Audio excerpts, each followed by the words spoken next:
Bonjour à tous qui êtes là et qui nous rejoignez. Donc, je suis Angélique Delangzin et nous avons euh, la joie d'accueillir Virginie Joly de la Coulée de Ferrand pour cette première dégustation, cette première e-dégustation sur Zoom. Merci beaucoup Virginie d'avoir accepté de tester ce nouveau format puisque les dégustations dans le bar à vin n'ont pas encore pu reprendre. Et puis en plus, vous êtes à distance puisque vous êtes dans ce magnifique endroit du Clos de la Coulée de Ferrand. J'ai à mes côtés Jean-Baptiste Martin, qui s'occupe des relations avec les domaines, que certains d'entre vous connaissent et qui est en contact avec la Coulée de Ferrand, et Nathan Fidal, qui va nous accompagner au moment de la dégustation en sa qualité de sommelier et qui travaille au service d'expertise chez Ideal One. Donc, Virginie, un grand merci. Un grand merci d'être là. Vous avez devant vous de très bons clients d'Ideal Wine, qui ont du club idéal, qu'on est toujours heureux de voir. Alors, si possible, en vrai, mais là, voilà, les contraintes du cours ont fait qu'on a été obligé d'inventer de nouveaux formats, mais on est très heureux de pouvoir inaugurer cette e-dégustation avec vous. Et puis, on va donc en profiter pour présenter un petit peu le domaine avec vous. Jean-Baptiste va dire un petit mot. Après, on goûtera ensemble donc, le Clos de la Bergerie 2017. Alors, peut-être dans un premier temps, tous les participants, on va vous demander de couper, pas vous Virginie, mais tous les autres participants, si vous pouvez peut-être couper votre micro pour éviter d'éventuelles interférences de son qui pourraient être un petit peu gênantes. Si vous avez si vous souhaitez poser une question, n'hésitez pas à nous écrire la question dans un premier temps. Et puis après, au moment de la dégustation, on pourra retrouver peut-être un format plus interactif. Mais en tout cas, pour l'instant, n'hésitez pas à poser votre question dans le petit module de conversation. Voilà, donc je passe la parole à Jean-Baptiste. Bonjour à toutes et à tous. Bonjour Virginie. Bonjour. Un plaisir de pouvoir échanger avec vous cet après-midi à propos de vos vins, votre historique, la façon dont vous travaillez le vignoble de la Coulée de Ferrand. Il est vrai que ça fait plusieurs années maintenant que nous avons la chance de partager avec vous vos vins auprès de nos amateurs, nos clients amateurs en ligne sur Ideal Wine. Pendant toute la durée de la présentation, on va faire défiler quelques illustrations de votre magnifique vignoble. Donc, en ligne, en ce moment, on retrouve notamment vos deux derniers millésimes que sont les 2018 et les 2017. Donc, on aura l'occasion de déguster un 2017 un petit peu plus tard. On aimerait bien vous entendre, vous, pour commencer, au sujet de la façon dont vous travaillez spécifiquement la Coulée de Ferrand. On sait que ça fait maintenant une quarantaine d'années que vous travaillez vos vignobles en biodynamie et c'est rare aujourd'hui en France et à travers le monde d'avoir un tel recul, je pense, sur ce type de pratique. Donc peut-être qu'on pourrait commencer la discussion sur ce terrain-là, si je puis dire. Oui. Voilà, donc comment est-ce que vous envisagez aujourd'hui le travail de vos vignes en biodynamie et quel est le recul d'expérience que vous pouvez en tirer après ces 4 décennies de travail? Sachant que peut-être avant même tout ça, on a affaire et on est très très heureux d'inaugurer cette e-dégustation avec un domaine historique, puisque je crois que 2020 est votre 890e vendange. Nous, chez Ideal Wine, nous n'en sommes qu'à notre 20e vendange cette année. On en est déjà très fiers, mais vous devancez de beaucoup. Donc, si vous pouvez nous dire aussi un petit mot de l'histoire de cet endroit absolument magnifique. Bien sûr. Bien sûr. Alors, le domaine en tant que tel, il existe depuis 1130, à l'époque planté par les moines cisterciens. Coulée de Ferrand, parce qu'une coulée est une vallée perpendiculaire à un fleuve. Nous avons la Loire là sur la photo que vous avez la Loire sur la droite, on voit les brumes du matin qui passent. Serrand parce qu'à l'époque les moines étaient financés par le chevalier de Serrand, donc c'est comme ça que le nom s'est créé. Et c'est resté en vigne donc depuis 1130. Alors malheureusement, évidemment, les vignes d'aujourd'hui ne sont pas des très très vieilles vignes puisque le phylloxéra est passé par là aussi. Mes grands-parents, eux, ont repris en 62 par une histoire de chance finalement. Ils cherchaient une maison à la campagne. Mon grand-père était chirurgien, pas du tout dans la vigne. Ma grand-mère un tout petit peu par sa famille bordelaise. Mais voilà, ils cherchaient surtout une maison à la campagne. Ils ont trouvé une maison, les vignes étaient avec. Ce qui est aujourd'hui probablement une situation qui ne pourrait pas exister. Et voilà, ma grand-mère s'est improvisée, entre guillemets, vigneronne du domaine. Et mon père a rejoint en 76. Et jusqu'à 76, l'agriculture pratiquée était l'agriculture conventionnelle de l'époque. Sauf qu'à l'époque, il n'y avait pas du tout d'utilisation de pesticides, d'herbicides, d'insecticides. C'était une agriculture, je dirais, classique. Usage de cuivre en dose sans doute relativement conséquente, usage de soufre, et ça s'arrêtait là. Quand mon père est arrivé, les conseillers agricoles lui ont dit « Mais écoutez, aujourd'hui, on ne peut plus travailler comme ça à l'ancienne, il faut évoluer, il faut utiliser des désherbants pour qu'il y ait moins de travail physique pour l'équipe. » Et il s'est laissé convaincre et il a fait l'essai pendant à peu près 1 an et demi. Et ayant toujours vécu à la campagne, chasseur, pêcheur, etc., il avait quand même une relation à la nature, une relation au vivant qui lui a permis de voir en 1 an que les sols changeaient de couleur, qu'il y avait moins d'insectes, qu'il y avait moins de vie animale. Et ça l'a tout de suite interloqué. Il s'est dit qu'il y avait quand même un problème quelque part sur ces pratiques. Et parallèlement à ça, appeler ça destin, appeler ça hasard, appeler ça karma, on lui a offert un bouquin qui parlait de la biodynamie. Et il a lu ça, il a trouvé ça fantastique et il a essayé, tel le petit chimiste, d'appliquer ce qui était inscrit sur le livre, voilà, de concrétiser sur le domaine. Et là, on était fin 79, début 80. Il a fait d'abord sur 1 hectare et puis en 81, l'intégralité du domaine était dans cette pratique-là. Pratiquer la biodynamie juste avec un livre comme indicateur, c'est pas des plus évidents. Il le dit lui-même, il a fait beaucoup d'erreurs. Et la chance a fait qu'il y avait pas très loin de chez nous, à 3/4 d'heure à peu près, un vigneron qui était déjà en biodynamie et qui faisait du conseil en biodynamie. Et ils se sont rencontrés. Et donc François Boucher lui a donné les premières bases vraiment pratiques de ce mode d'agriculture. Et voilà, après, c'est la pratique, c'est finalement votre observation du vivant qui fait qu'on approfondit, qu'on commence à connaître un peu les autres collègues qui pratiquent, qu'on échange, etc. La communication n'est évidemment pas du tout celle d'aujourd'hui, mais voilà, peu à peu, il a affiné cela et voilà, pour vraiment maîtriser complètement le sujet.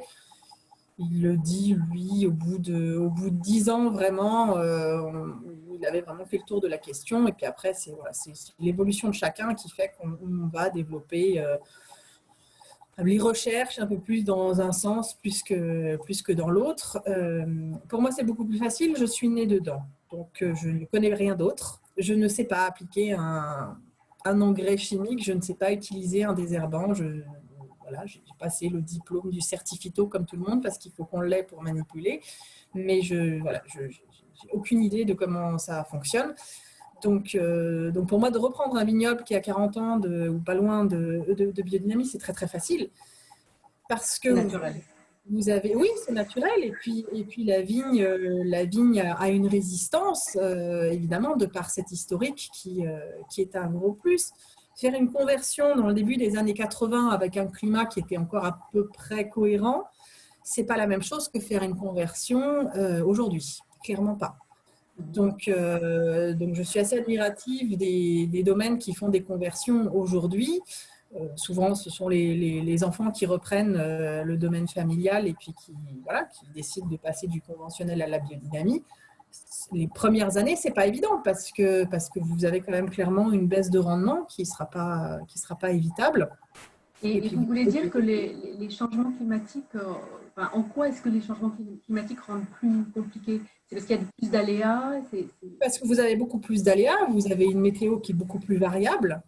On est passé là sur le dernier mois de 30 degrés à 12 degrés en l'espace de 2 jours. Il suffit qu'il y ait un orage qui passe au moment où vous avez 30 degrés, et ben vous avez le mildiou qui est quand même je parle pour notre région particulièrement virulent, donc ça peut aller très très vite. Et quand votre vigne n'a pas, je dirais, la résistance d'une vigne qui a 30 ans de biodynamie ou 20 ans de biodynamie, et qu'elle a été, entre guillemets, sous perfusion d'agriculture conventionnelle, et que du jour au lendemain, vous ne lui donnez plus cette perfusion, et que vous avez des moyens de traitement qui sont beaucoup plus limités, c'est pas sans risque. C'est pas sans risque. C'est vraiment quelque chose qu'il faut faire progressivement et voilà, d'apprendre à maîtriser, d'aider sa vigne peu à peu et de faire des conversions progressives voilà, un hectare, puis un deuxième, puis un troisième. Et aussi parce que voilà, financièrement, ça a un impact quand vous réduisez les rendements aujourd'hui, mais que vous avez les choses à payer en fin de mois, malheureusement, il faut aussi adapter à ça. Donc aujourd'hui, c'est clairement moins évident qu'il y a 30 ans, je pense. Est-ce que vous avez du fait du changement climatique, adapter vos méthodes et modifier certaines choses? Alors, nous, sur le point de vue climatique et de devoir gérer les traitements, etc., l'Anjou reste relativement à l'abri encore. C'est un peu un microclimat, donc ça va. La grosse modification, nous, c'est les dates de vendange. On a presque 3 semaines et demie d'écart entre les vendanges des années 80 et 90 par rapport aux vendanges qu'on fait aujourd'hui. Donc, c'est beaucoup plus précoce. Il n'y a plus d'hiver, quasiment. Alors, l'Anjou est plutôt léger en hiver, de toute façon, mais là, on ne gèle plus du tout à la période où on devrait geler. Par contre, ça arrive après. Donc, 2017, c'est l'exemple typique. 2017, le village de Savenière a gelé à 90%. Donc, voilà, biodynamiste, conventionnel, tout confondu, tout le monde a vu, je crois que c'était le 26 ou le 27 avril au matin, tout le monde a vu ses vignes. Pendant 2 heures, c'était terminé. Et ça, c'est des choses qu'il n'y avait pas, ou du moins régulièrement avant. Il y a eu des gros gels, il y a eu 45, il y a eu, je crois, 76, il y a eu 91. Là, c'était particulièrement tardif aussi. Là, c'était particulièrement tardif. Et puis, en 2016, ça a gelé. Alors, moi, j'ai la chance d'avoir des parcelles peu gélives. Donc, on s'en est relativement bien sorti, mais on a gelé à 15-20%. Mais il y en a qui ont gelé à Savenière à 70%. 2017, tout Savenière a gelé à 90%. 2018, il y a eu un peu de gel aussi. 2019, il y a eu du gel aussi un peu. Donc, oui. Voilà. On a donc un rescapé. On va goûter un rescapé. Oui, mais rescapé et collector, parce que Clos de la Bergerie 2017, je crois qu'on a dû faire 3000 bouteilles au lieu des 8 ou 9000 habituels. Donc, après, ça donne un millésime qui est effectivement extraordinaire en concentration. On verra tout à l'heure, parce que voilà, le peu qu'il y avait, la vigne, elle s'est concentrée bien sur les grappes et c'est vraiment un très, très, très beau millésime. Mais pour revenir sur la biodynamie, en fait, la première, souvent on me demande voilà, la différence biodynamie, qu'est-ce que c'est? La première question à se poser, c'est qu'est-ce qu'est la vigne? La vigne, voilà, c'est une plante qui est là en général, donc c'est monoculture, parce que quand elle y est, théoriquement, elle y est pour un certain temps, malgré les subventions d'arrachage, etc. Par ses racines... Pardon, je me permets juste de vous interrompre une seconde. Je crois qu'il y a certaines personnes qui n'ont pas coupé leur micro. Il y a des petites interférences de son. Donc ceux qui vous écoutent peuvent couper pour l'instant leur micro et le cas échéant poser des questions par écrit si vous le souhaitez. N'hésitez pas, mais ce sera plus agréable en fait, on vous entendra mieux. Merci. Donc la vigne, elle est installée, elle capte le terroir par ses racines, elle capte la climatologie qui l'entoure par ses feuilles, par la photosynthèse. À partir de là, on comprend que si vous avez une agriculture qui désherbe tout, vous avez des sols nus, où il n'y a plus rien de vivant à l'intérieur, la vigne, elle ne peut plus se nourrir. Elle dépend de ce qu'on appelle la mycorhize pour se nourrir des nutriments qu'il y a dans le sol. À partir du moment où vous désherbez, la mycorhize n'est plus présente et donc la vigne est obligée de se nourrir par ce qu'on va apporter en plus, donc ça va être des engrais chimiques, etc. Ça, c'était le début d'une agriculture conventionnelle un peu plus agressive des années 70 à peu près. Ensuite, on a apporté nouvelles techniques de traitement avec des produits beaucoup plus agressifs aussi, qui sont des traitements systémiques. Donc, ce sont des traitements qui rentrent dans la sève. Alors, c'est pratique parce que vous traitez, s'il pleut après, c'est pas grave. Parce que le traitement, il est rentré dans la sève, votre vigne, elle est protégée et basta. Sauf que vous avez empoisonné la sève, donc le lien avec la climatologie qui entoure votre terroir. Et on arrive finalement à des raisins, parce que la vigne produit du raisin, mais qui sont neutres en goût, ou relativement neutres en goût. Et donc, cela nécessite en cave d'apporter tout ce qui nous est permis aujourd'hui, c'est-à-dire ça va du levurage neutre au levurage aromatique, et ça, beaucoup d'amateurs l'ignorent. Hein. On a le droit de rajouter à peu près 350 goûts dans le vin à l'aide de levures aromatiques. Quand elles sont aromatiques, en général, c'est qu'elles sont génétiquement modifiées. Chacun est libre de voir ce qu'il veut. Moi, ça ne m'enchante pas trop. Mais à partir de là, on fabrique le vin selon la demande. Donc, vous coupez une cuve en deux et selon... tout existe, hein, les analyses de goût, etc. Et en fonction de la gamme de prix que vous voulez faire et quelle destination vous envoyez votre vin, il y a un programme qui vous dit, voilà, ils aiment, j'en sais rien, moi, le fruit rouge, le cassis, le cuir, et puis on rajoute ce qu'il faut dans votre mou pour faire ce vin-là et on l'envoie et ça part très bien. Alors, pourquoi pas? Moi, ça ne me pose pas de problème en tant que tel, à partir du moment où le consommateur est informé que le goût du vin qu'il boit n'a plus rien à voir avec l'appellation contrôlée sur laquelle la vigne pousse, tout simplement. Si c'est on a ces goûts-là qui viennent de là. Pardon? Les levures neutres apportent aussi une modification de goût parfois. Les levures neutres, non, mais pareil, je trouve les levures aromatiques pires que les levures neutres, mais le concept de levurage en tant que tel me pose un problème à partir du moment où il est quasiment systématique partout dans le monde entier. Donc à nouveau, pourquoi pas? Chacun, je suis très favorable à la liberté de chacun, mais que le consommateur en soit informé. S'il s'en fiche, très bien, c'est parfait, ça ne me pose aucun souci. Mais il y a beaucoup d'amateurs qui recherchent des appellations spécifiques et qui croient que le goût du vin qu'il est en train de boire correspond à ça, alors que c'est malheureusement plus vraiment le cas. Un exemple qui a duré pendant des années, ça va être le Beaujolais, où les Japonais étaient persuadés que le Beaujolais avait goût de banane. Absolument. Et là, c'est aussi parce que vous-même, là, vous avez la chance d'être situé sur des... Alors, effectivement. Des sols qui sont exceptionnels, que vous pouvez d'ailleurs peut-être nous présenter un petit peu, parce que là, on aperçoit des vallons magnifiques. Alors là, en fait, la photo est prise du haut de la coulée de Séran, donc ça fait effectivement un vallon. Tout ce qui forme le vallon appartient à l'appellation coulée de Séran. Là, on a 10 à 15 cm de profondeur de sol, et en dessous c'est que du schiste. Et c'est du schiste sur au moins 100 mètres de profondeur, parce qu'on a cherché de l'eau, on a foré, et à 100 mètres, il y a toujours du schiste. Donc, et il n'y a pas d'eau. Donc, rouge, c'est ça? Il y a des schistes. Alors, il n'y a pas partout. Là, sur la coulée, on a plus des schistes bruns et des schistes bleus, un peu moins des schistes rouges, qui sont clairement les plus beaux.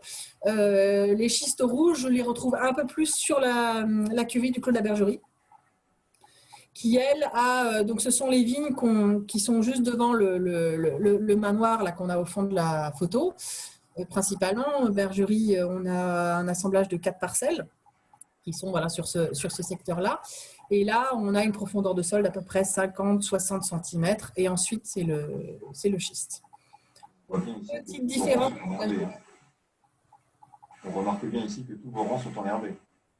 Ah oui, particulièrement sur tout ce qui est en coteau, parce que l'érosion est trop importante. Et que, vous avez également du quartz et du sable un petit peu également sur les autres parcelles. On a, voilà, sur la parcelle, sur les vieux clos, tout ce qui consiste les vieux clos, on a là principalement un mélange sable-argile avec des veines de quartz, et là le schiste est un peu moins présent. Ouais.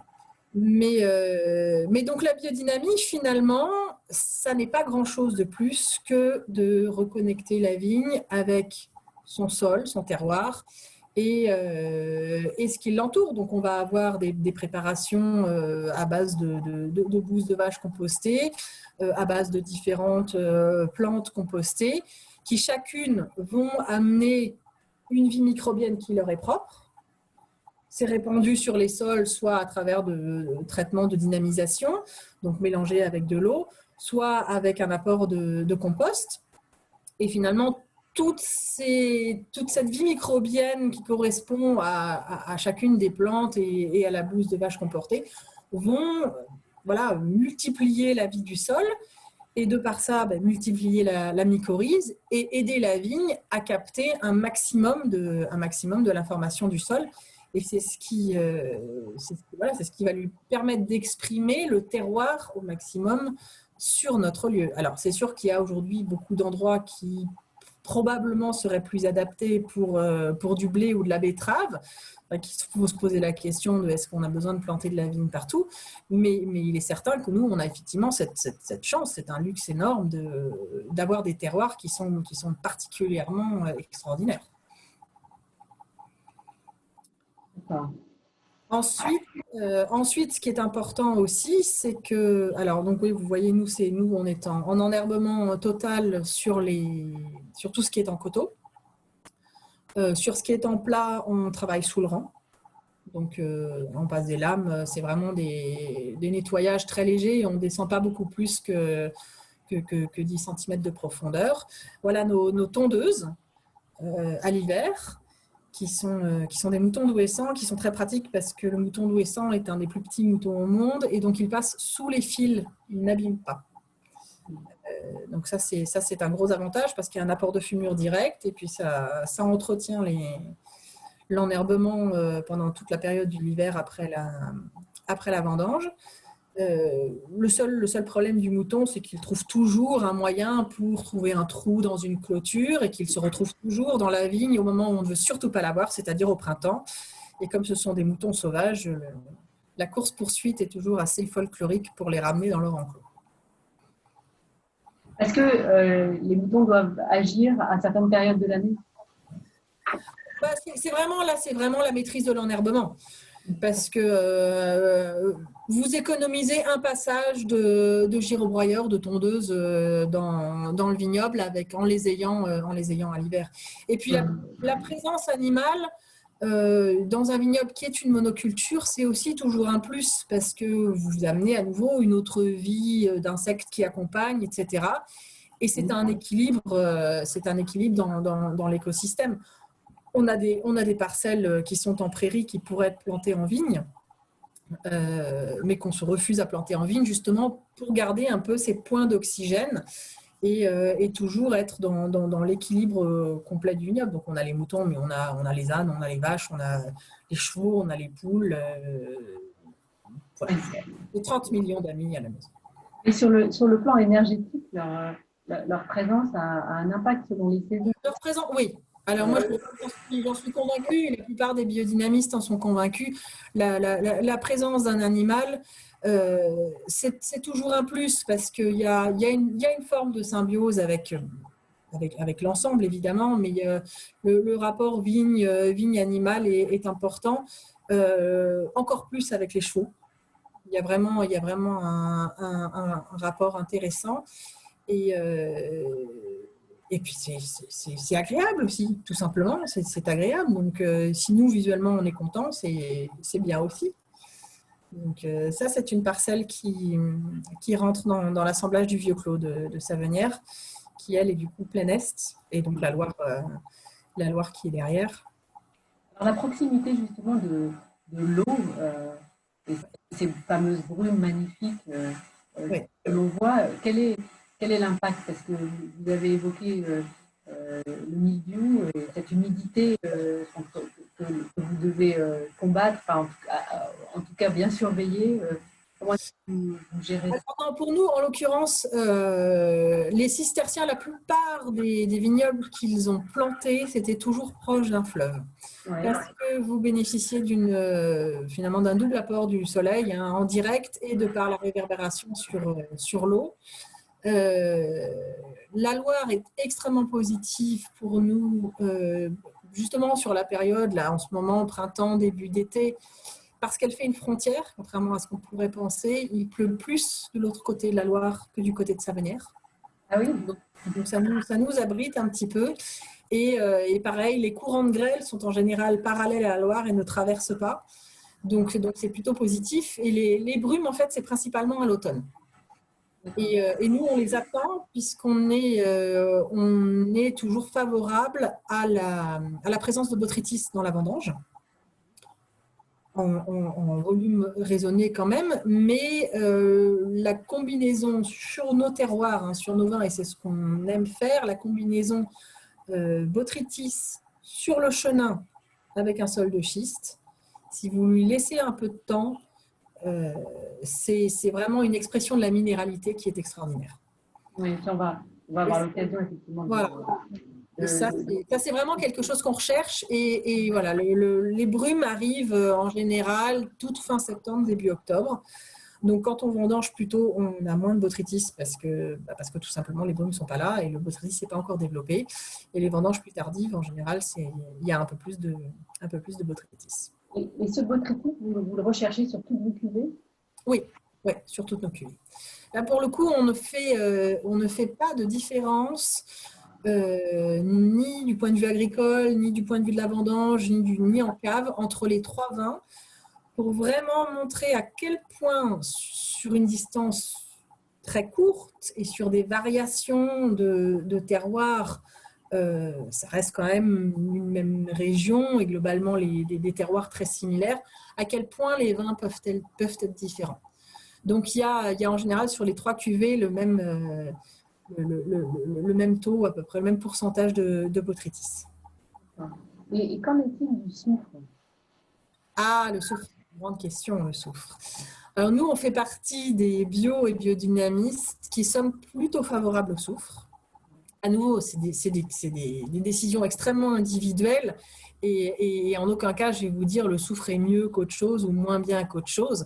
Nous, c'est ce qui nous convient sur nos vins parce que les alternatives proposées ne me semblent pas vraiment meilleures. C'est-à-dire, vous avez alors moins utilisé en France ou en Europe, beaucoup utilisé aux États-Unis, vous avez le sorbate de potassium, qui est plutôt pire que le soufre. Vous avez l'acide ascorbique comme conservateur. Je ne trouve pas ça très intéressant, d'autant que c'est de la vitamine C et c'est de la vitamine C qui n'est pas de la naturelle. Donc, ça ne m'intéresse pas vraiment. Et puis après, vous avez la filtration stérilisante qui est souvent le choix de beaucoup de domaines en bio ou en biodynamie pour limiter les doses de soufre parce que du coup, il n'y a pas d'intrants dans le vin, ce que je comprends parfaitement. Mais quand vous goûtez le vin avant et après filtration, vous l'avez quand même bien dépouillé. Alors, c'est vrai que si c'est fait dans les règles de l'art, avec une agriculture correcte, c'est vrai que le vin va se refaire en bouteille. Mais je reste convaincue que vous perdez une partie de la complexité du vin et je trouve ça dommage. Donc, on a toujours fait le choix du soufre. Après, la question, c'est quel soufre? Ce qui est utilisé majoritairement, c'est l'anhydride sulfureux, qui est donc un dérivé de la pétrochimie, hein, tout simplement. Ce qui, effectivement, n'est pas le choix de soufre qui m'enchante le plus. Et puis depuis quelques années, donc on essaye d'utiliser du soufre naturel, donc soit du soufre de mine qui est plus facile à trouver, soit du soufre volcanique, mais qui lui est beaucoup plus complexe à avoir. Et celui qu'on peut avoir, ça va être principalement de l'Indonésie. Et du coup, là, les conditions d'extraction ne sont pas vraiment acceptables parce que les Indonésiens sont envoyés là, ils n'ont aucune protection ni rien. Et c'est des conditions humaines qui moi, ne me plaisent pas. Donc pour l'instant, c'est du soufre de mine et qui est donc apporté sous forme… C'est le même principe finalement que qu'un méchage de fût. Donc autrefois, on vidait le fût, on faisait brûler une mèche de soufre à l'intérieur et puis on remettait le vin dedans. Là, le concept est le même, si ce n'est qu'il n'y a pas besoin de retirer le vin puisqu'on a un système en fait où on brûle le soufre dans un vase clos, on va dire, avec juste une sortie. Le soufre brûle grâce à un petit apport d'oxygène et il est forcé de sortir par un tuyau et donc la fumée de soufre arrive directement dans le vin. Et ça, c'est très satisfaisant. Excusez-moi, peut-être que du coup, on pourrait reprendre un peu, revenir un peu en arrière et expliquer un peu comment on fait pour vendanger, pour la purification. Alors, pour vendanger, oui, pour vendanger, alors ça c'est toujours la décision la plus difficile à prendre dans l'année de toute façon, voilà, à partir du moment où vous avez décidé de démarrer, on ne peut plus vraiment en arrière. Nous, on est en général… Si je ne m'abuse, vous vendangez majoritairement à la main. Tout est vendangé à la main. Tout est vendangé à la main et en plusieurs passages, puisque nous n'avons pas de clone, c'est tout en sélection massale. Donc, vous allez avoir des pieds qui sont plus précoces que d'autres et on ne ramasse que ce qu'on estime, nous, être mûr. Et donc, c'est ça le gros enseignement à faire auprès de nos coupeurs, c'est qu'on est tout le temps sur leur dos, les pauvres, en disant ça tu prends, ça tu laisses, ça tu prends, ça tu laisses, pendant 1 jour et demi. Après, ils ont compris le principe et je leur dis principalement goûtez-le, le raisin, vous verrez bien si vous paraît mûr ou pas aussi. Et donc, on fait en général 3 à 4 passages sur chaque parcelle. Toujours en cherchant le botrytis au maximum. Pardon ? Toujours en cherchant le botrytis au maximum. Alors, au maximum, oui et non. En général, moi, je trouve que le bon dosage, c'est entre 8 et 10% de botrytis. Puisqu'on vinifie quand même tout en sec. Si vous en avez plus, le sec est plus difficile à obtenir, mais 8-10%, c'est un bon rapport. Après, vous avez des millésimes où il y en a un peu plus, on tourne à 15%, ça c'est sur les vendanges qui sont un peu plus tardives. 2015, par exemple, il y en a un peu plus. 2017, on est plus sur du 8-10%. Et je trouve que ça fait des vins qui sont plus représentatifs de ce qu'est le chenin de Savenière quand on est à peu près sur ces dosages-là. Mais donc voilà, donc ça fait plusieurs tris sur chaque parcelle. Jamais de vendange en verre. Tout est pressuré et tout de suite passé en fût séparément et on assemble tout ce qui appartient à la même appellation avant filtration et mise en bouteille. Une filtration très très légère, c'est vraiment histoire que le vin soit à peu près clair parce qu'aujourd'hui les gens n'acceptent pas encore trop que les blancs soient trop. Donc c'est une filtration légère. Et du coup, vous n'avez pas énormément de collage non plus. Ah, il n'y a pas de collage. Alors c'est très simple. Il n'y a pas de passage à froid non plus. Pardon ? Il n'y a pas de passage à froid non plus. Il n'y a pas de passage à froid. C'est là, vous avez la vue du chai, j'ai 2 pressoirs à l'extérieur. Donc, c'est des presses qui durent à peu près 3 heures, 3 heures et demie. Et c'est directement pompé en fût. Et à partir de là, je peux partir en vacances. C'est-à-dire qu'il n'y a rien qui est fait, aucune manipulation dans le cellier, à l'exception au moment de la filtration et mise en bouteille, donc de cet apport de soufre que je vais appeler au naturel, on va dire ça comme ça. Ce qui peut arriver, c'est si nous avons des fermentations malolactiques qui partent un peu trop tôt, ce qui est de plus en plus le cas, je peux faire un apport de soufre en cours de fermentation. Voilà. Vous n'avez pas un ajout de sulfite au sautirage ? Le soutirage, il se fait quasiment il précède juste la filtration et la mise en bouteille. Donc je fais un apport à ce moment-là. Les chênes ne sont pas à température contrôlée non plus. Hein. Pardon ? Les chênes ne sont pas à température contrôlée non plus. Ah non, il n'y avait pas de contrôle de température, il n'y a pas de collage, il n'y a pas d'enzymage, il n'y a pas de levurage, il n'y a pas de… Je ne sais pas d'ailleurs tout ce qui se pratique. Il n'y a pas de chaptalisation, bien entendu. Si on doit résumer votre état d'esprit, 99% du travail se fait à la vigne et vous accompagnez finalement le vin gentiment avant leur mise en bouteille. C'est ça. Donc mon père m'a entre guillemets laissé la partie chai, ce qui m'a bien parce que du coup, je n'ai pas grand-chose à faire. Donc, et lui se concentre sur la pratique agricole et la biodynamie sur les vignes. Donc, c'est lui qui fait c'est lui qui aide la vigne. Au niveau des fûts, vous êtes à moins de 5% de fûts neufs, si j'ai bien la bonne Oui, on information. va peut-être dire quelques mots sur l'élevage et puis après on va passer à la dégustation. Alors, les fûts, ah oui, ça doit être moins de 5% parce que moi, j'ai rejoint mon père en 2002.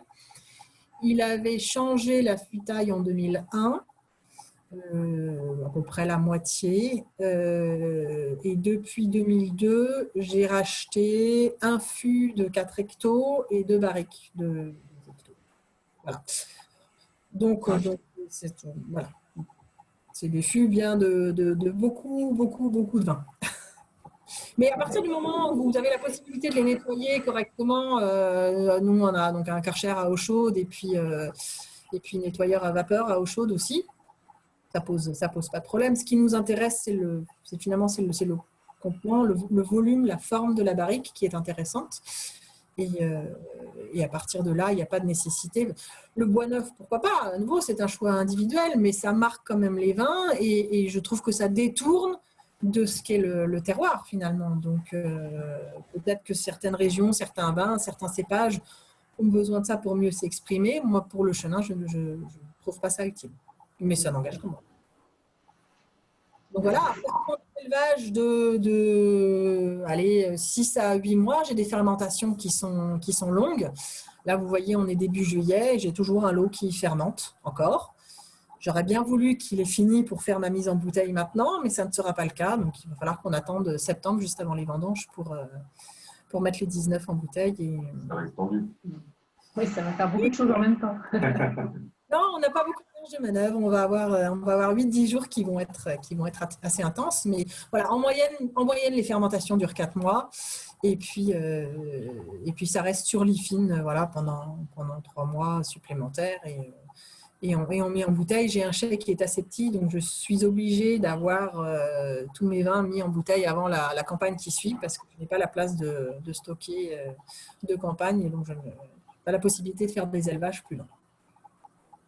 Bon, on va peut-être passer à la dégustation de votre 2017. Alors déjà, il a une couleur, une robe absolument magnifique. Oui, très ça, visible. effectivement. La robe, le botrytis joue évidemment dessus. Hein. Vous avez forcément. Finalement, le botrytis, c'est une installation pelliculaire sur pied quasiment. Donc on a toujours des robes qui sont des dorés soutenus. Et que moi, j'aime bien visuellement. Je trouve ça esthétique. Alors, je précise une chose, c'est que d'ailleurs, on l'avait indiqué aux participants, c'est que vous recommandez d'ouvrir la bouteille 24 heures avant la dégustation, voire plus d'ailleurs pour la... Voire plus. C'est vraiment quelque chose qui est propre à nos vins et qui est probablement propre à la plupart des vins en biodynamie. C'est à partir du moment où ce sont des vins qui sont vivants, si vous leur apportez de l'oxygène, ils vont s'exprimer encore plus. Et nous au caveau, on reçoit régulièrement du monde. Et moi, j'ai des bouteilles qui sont ouvertes 8 à 10 jours, qui restent nickel. On remet juste le bouchon. Il n'y a pas de frigo, il n'y a pas de vide d'air. Elle reste au chai telle qu'elle, à la température de la pièce. Donc, c'est en général un tout petit peu plus chaud que ce qui serait une température idéale de dégustation. Mais je dis toujours aux gens qui passent, je leur dis, mais si le vin est un peu plus chaud, il se montre à 100% avec ses défauts, ses qualités. Et le froid ne masque pas trop. Et je préfère qu'ils aient la totalité du vin quand ils viennent ici pour le découvrir. Et après, par choix, parce que c'est plus agréable, etc., vous pouvez baisser un petit peu en température et le savourer comme ça. Mais voilà, plutôt trop chaud que trop froid.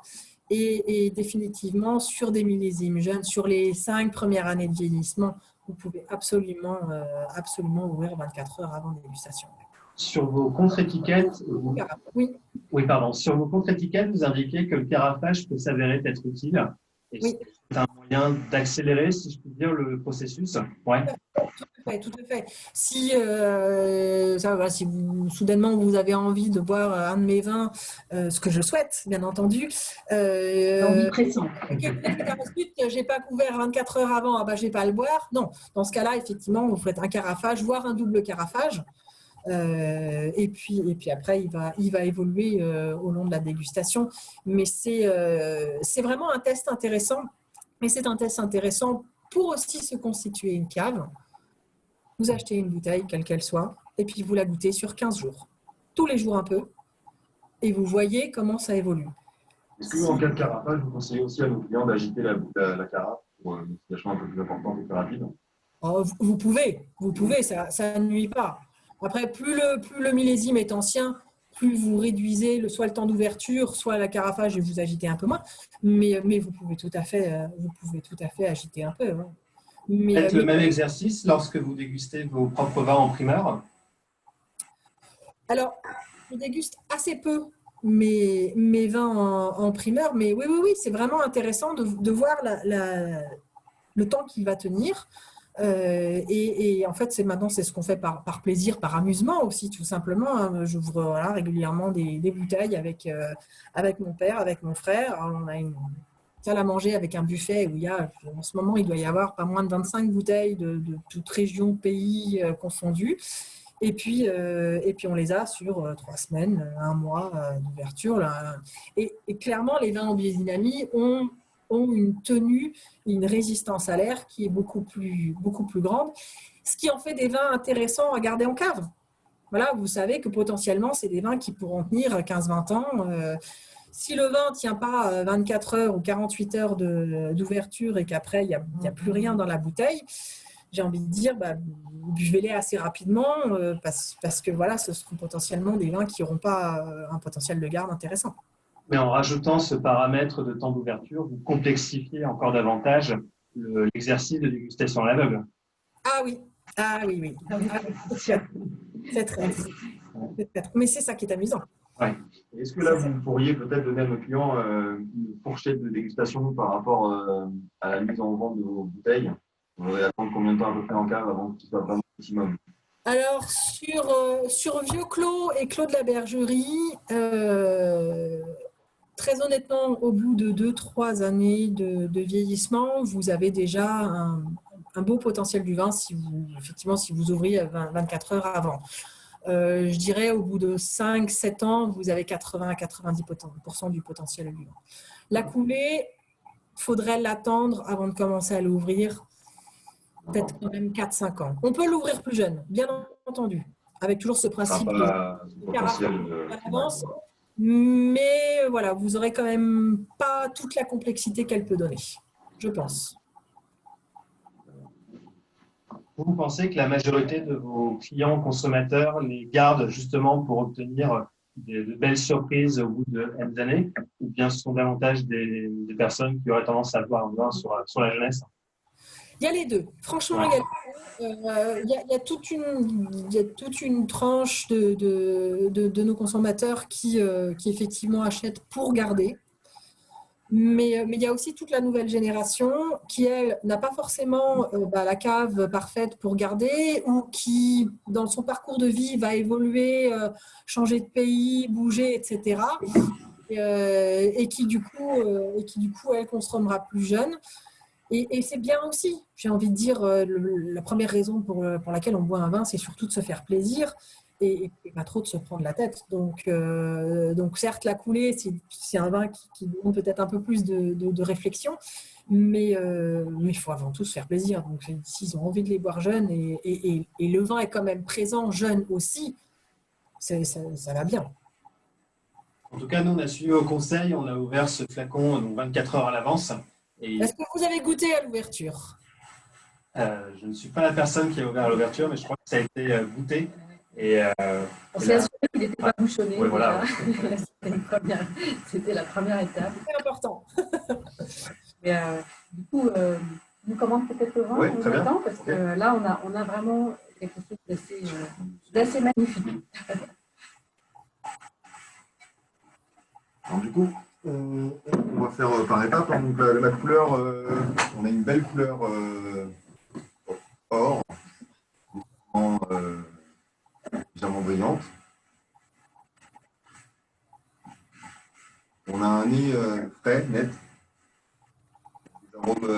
légèrement citronné. Un petit peu, légèrement pêche.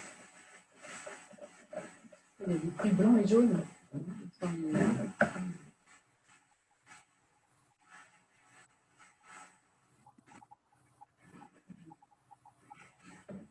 L'attaque en bouche est assez franche. Donc on retrouve légèrement les arômes du nez. Hein. On n'est pas biaisé par le nez. La bouche est ronde, belle tension. C'est pur. Hein. Ça ne va pas chercher un petit peu à droite ou à gauche. On a vraiment le terroir qui est là. Il y a une très belle minéralité et je trouve qu'il y a une énergie incroyable qui se déploie jusqu'au Voilà, enfin, moi qui me plaît toujours, c'est cet effet de longueur. Et puis ça grandit, puis ça grandit. Oui, l'amplitude de cette Voilà. montée. Hein. Le vin se révèle une fois qu'on a recraché, dans le cas ici. Hein. Mais c'est vrai qu'on a la complexité aromatique qui arrive après, en fait, en rétro-olfactif. Tout à fait. Donc c'est vrai que c'est assez plaisant parce qu'il y a du coup un goût bien dit assez marqué où ça appelle aussi un petit peu à la gastronomie. Hein. On a envie de manger avec, il est quand même assez gras. Il sera peut-être un petit peu lourd, mais après, ce qui serait un petit peu dommage, parce que comme vous disiez tout à l'heure, ça va un petit peu bloquer les arômes. Mais ouais, c'est vrai que le flux est quand même un petit peu présent, même si on n'a pas dit tout à l'heure, ce ne sont pas des flux récents.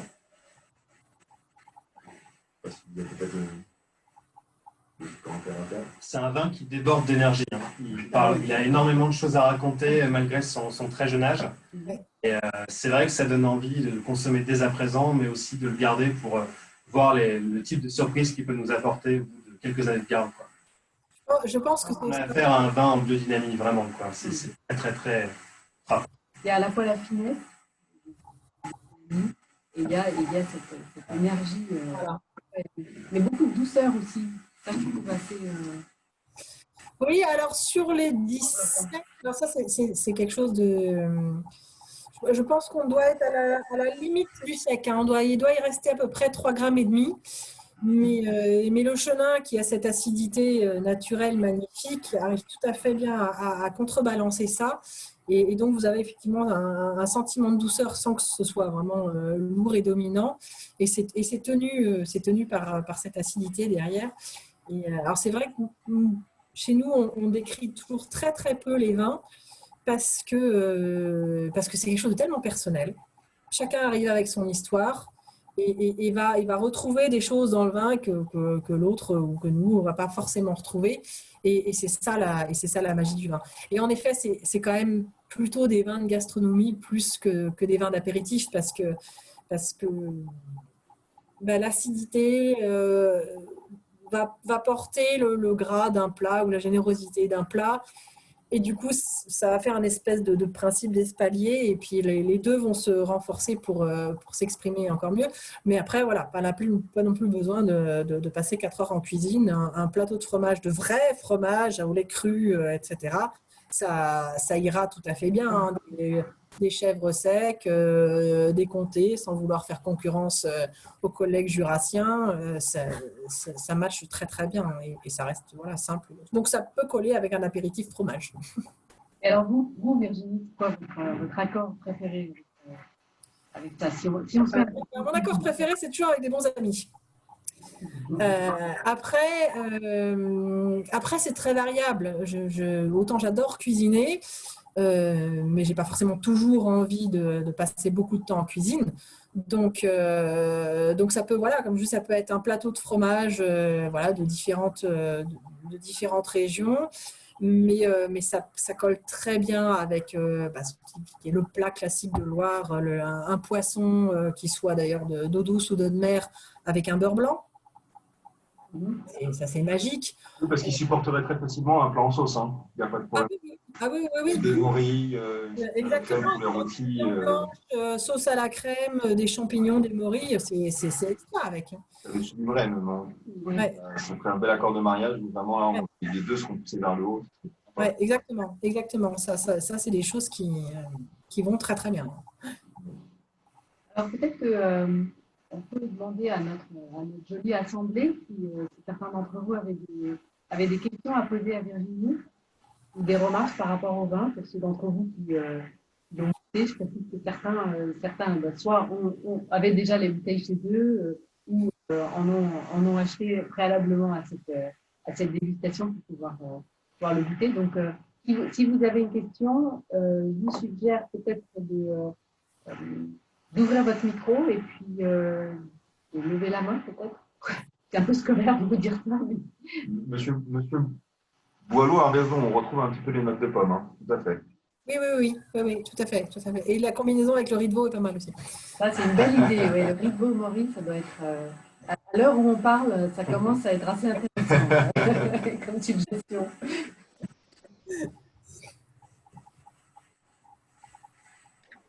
Je ne sais pas s'il y a des questions. Ça nous met en appétit. Et on a un dîner dans un très bon restaurant à Cassis ce soir. Donc je pense que vous nous avez ouvert les papilles. C'est formidable. Formidable. Demandez s'ils en ont en cave, peut-être. Sait-on jamais. C'est possible, c'est possible. On va le redemander, on vous dira. Alors, on a une question écrite. Vous êtes connu pour être l'un des domaines les plus en pointe et disposant d'une grande expérience sur la biodynamie. On se pose souvent des questions sur la partie de la biodynamie qualifiée d'ésotérique.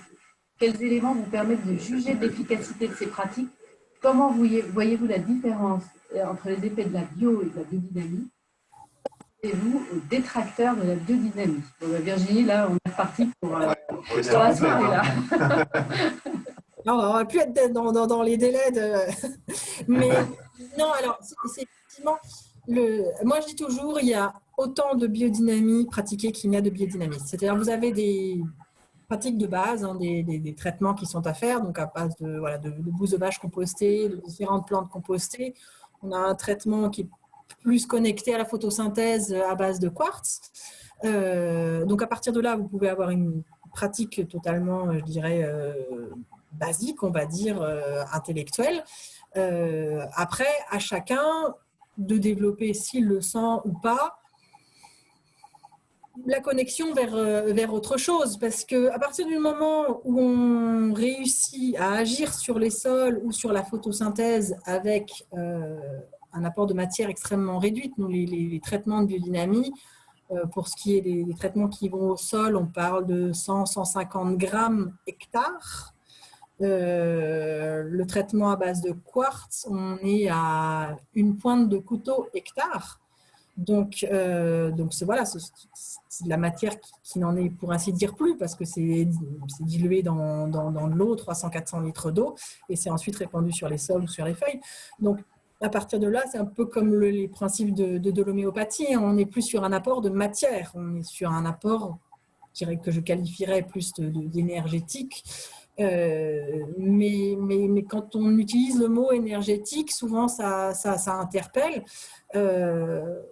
Le système solaire dans lequel on fait partie, si on prend la Terre et qu'on met un sac autour, qu'on l'isole du système solaire, il n'y a pas de vie sur Terre. On dépend du système solaire pour vivre, et ce système solaire communique avec la Terre sous forme de fréquences et de longueurs d'onde.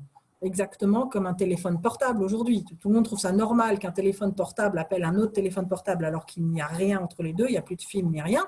Ben, ce sont des ondes, hein, ce sont des fréquences. Et ben, il y a des fréquences dans la nature qui sont pareilles, qui fonctionnent sur des rythmes différents, mais c'est le même principe.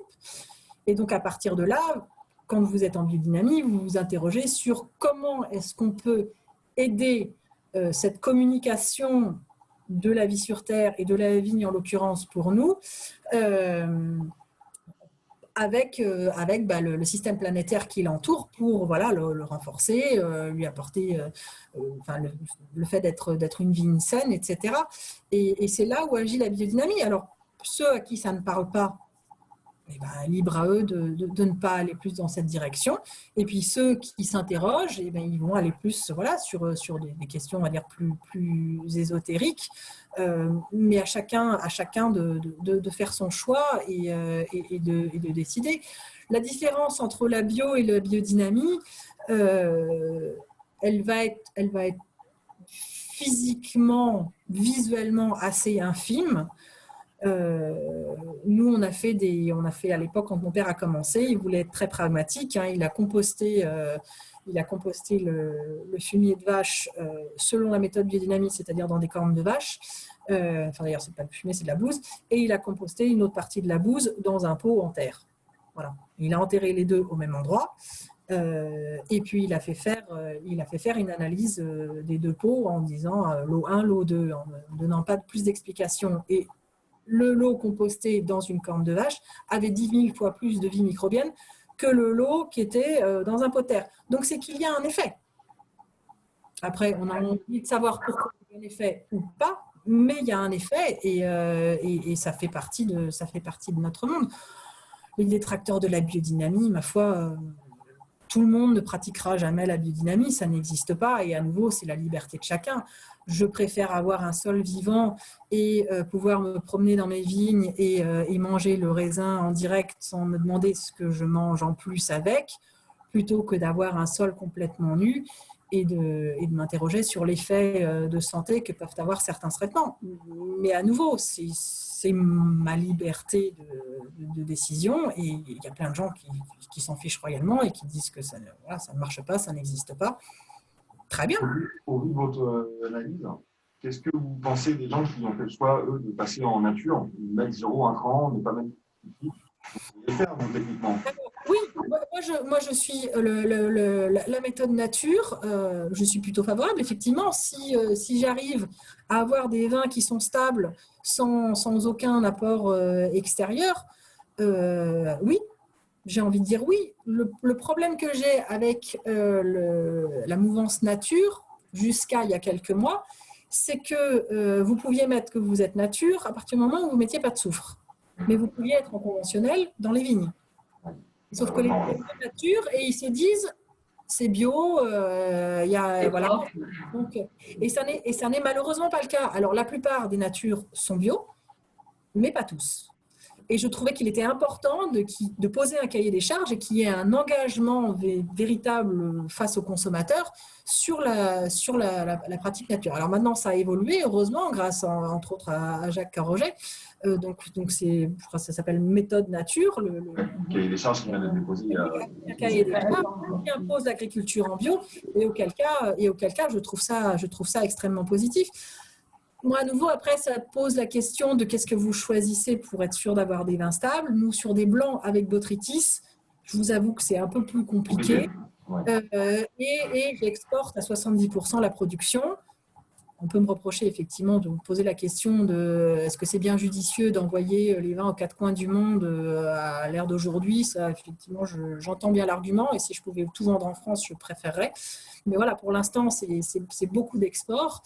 Et je peux pas, je ne veux pas que mes vins qui sont quand même à un certain prix et qui, arrivés à une table de restauration à l'autre bout du monde, sont d'un budget conséquent, je ne peux pas me permettre que les vins ne soient pas venus. Donc voilà, pour l'instant, c'est le choix du soufre et du soufre naturel dans la mesure du possible, plus qu'autre chose. Mais pour le coup, j'ai beaucoup de respect pour ce que je vais appeler les vraies natures. Et c'est pour vous, de toute façon, beaucoup d'exigences à tous les stades, en fait, au niveau de l'observation de votre vigne, de vos raisins, et puis jusque dans le chai, jusqu'à la fin, jusqu'à la mise en bouteille. Oui. Même s'il y a ce souffle, finalement, il y a quand même ce travail. Oui, et puis on fait un uni du soufre, mais il est présent de façon naturelle dans beaucoup d'aliments, hein, dans l'ail, dans tout ce qui s'appelle les crucifères, l'oignon, la roquette. Vous avez naturellement du soufre. Sans soufre du tout, la vie ne marche pas non plus. C'est comme les 20% d'oxygène dans l'air. Hein. Si on a plus, on se crame les poumons. Si on a moins, on ne survit pas non plus. Il en faut 20%. Bon. Donc, voilà. Pour l'instant, c'est ce choix-là. En tout cas, un grand merci. J'avais une dernière question, puisqu'on est au début de l'été. Est-ce que vous recevez Odorem ? Est-ce que les gens les acteurs peuvent venir vous rendre visite ? Parce que l'endroit est magnifique. Ils peuvent venir Absolument. L'Anjou est terre d'accueil. Et chez nous, en fait, le domaine est ouvert du lundi au samedi, sauf les jours fériés. Et 9h Rendez-vous. sans rendez-vous. Sans rendez-vous. Sans rendez-vous. Ouais. 9h midi, 14h, 17h30. Les gens peuvent venir quand ils le souhaitent. Il y a toujours quelqu'un à la cave pour les recevoir. Et voilà, en toute simplicité. On peut aussi acheter au domaine si besoin. On peut aussi acheter au domaine, oui. Alors, comme vous n'avez plus de 2017, Qu'est-ce que vous avez actuellement disponible? non, mais Plus de 2017, mais Ideal Wine est là. voilà, il est là pour fournir ce vin absolument magnifique. Merci encore. En tout cas, si on en a la possibilité, plusieurs personnes de notre équipe sont déjà venues chez vous et ont eu l'occasion de savourer chez vous la plénitude, dans sa plénitude, la douceur angevine au poète du Bélé. Mais en tout cas, vraiment, Virginie, un grand merci. Merci à vous.